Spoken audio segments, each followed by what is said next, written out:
మంత్రి కొడాలి నానికి ఊరట దొరికింది. గుడివాడలో వాలంటీర్లు ఇచ్చిన ఫిర్యాదుపై కొడాలి నానిపై గత నెలలో కేసు నమోదైంది. ఈ కేసుపై కొడాలి నాని కోర్టును ఆశ్రయించారు. విచారణ జరిపిన కోర్టు కొడాలి నానిని అరెస్టు చేయొద్దని ఆదేశాలు ఇచ్చింది. చట్ట ప్రకారం నోటీసులు ఇవ్వాలని, అరెస్టు విషయంలో సుప్రీంకోర్టు గైడ్ లైన్స్ ఫాలో అవ్వాలని తీర్పును వెలువరించింది. తదుపరి విచారణను 4 వారాల పాటు వాయిదా వేసింది హైకోర్టు.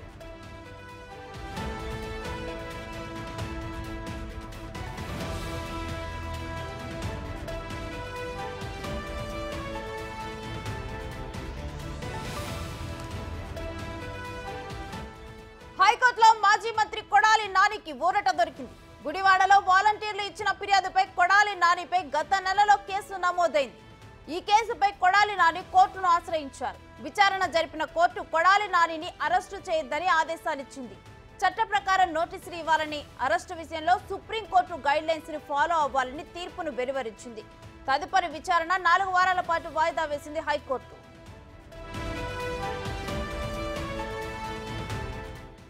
ఇక ఇదే అంశానికి సంబంధించి మరింత సమాచారం మా ప్రతినిధి మల్లికార్జున్ అందిస్తారు. మల్లికార్జున్, హైకోర్టులో అసలు ఎటువంటి వాదనలు జరిగాయి?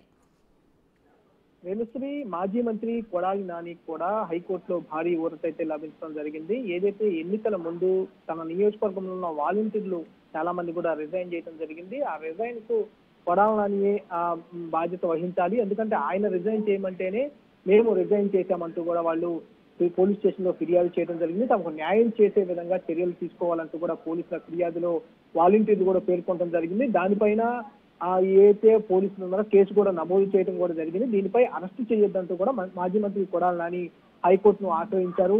తనకు ప్రమేయం లేకుండా వాలంటీర్లు ఎవరైతే రిజైన్ చేశారో వాళ్ళు తన పైన ఫిర్యాదు చేశారంటూ కూడా వాదనలు హైకోర్టులో వినిపించడం జరిగింది. దానికి సంబంధించి కొడాలి నాని ఏదైతే వాదనలు తన తరఫున న్యాయవాదులు వాదనలు వినిపించారో ఆ వాదనలకు కోర్టు అంగీకరించి కొడాలి నానికి అయితే ఊరట ఇవ్వడం జరిగింది. ఏదైతే అరెస్టు చేయవద్దని కూడా ఆదేశాలు జారీ చేసింది. అంతేకాకుండా సుప్రీంకోర్టు ఆదేశాల ప్రకారం 41A నోటీసులు ఇవ్వాలని కూడా పోలీసులకి ఈ సందర్భంగా హైకోర్టు కూడా ఆదేశాలు ఇవ్వడం జరిగింది. ఈ తర్వాత 4 వారాల తర్వాత మరోసారి ఈ కేసును విచారిస్తామంటూ కూడా ఇటు కొడాలి నానికి అయితే భారీ ఊరట అయితే హైకోర్టులో లభించని కూడా చెప్పుకోవచ్చు. ఎందుకంటే 2024 ఆ ఎన్నికల ముందు వాలంటీర్లు రాష్ట్ర వ్యాప్తంగా దాదాపుగా 2,28,000 పైగా కూడా వాలంటీర్లు ఆ రాష్ట్రంలో పనిచేస్తూ ఉన్నారు. ఆ ఎలక్షన్ సమయంలో కూడా ఏదైతే కేంద్ర ఎన్నికల సంఘం వాలంటీర్లను నగదు రహిత పథకాలకు దూరంగా ఉంచాలంటూ కూడా గతంలో ఆదేశాలు ఇచ్చిందో ఆ ఆదేశాలను బేస్ చేసుకుని దాదాపుగా 1,00,000 మందికి పైగా వాలంటీర్లు కూడా రాష్ట్ర వ్యాప్తంగా రిజైన్ చేసిన పరిస్థితి కూడా ఉంది. వైసీపీ నాయకులకు సంబంధించి ఆ రోజు పెద్ద ఎత్తున వైసీపీ నాయకులు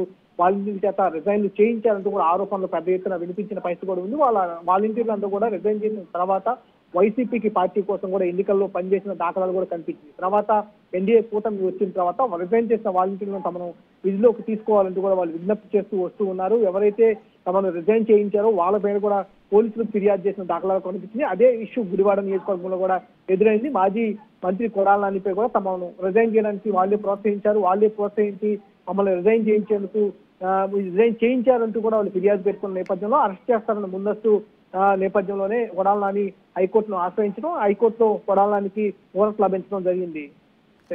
రైట్, థ్యాంక్ యూ మల్లికార్జున్.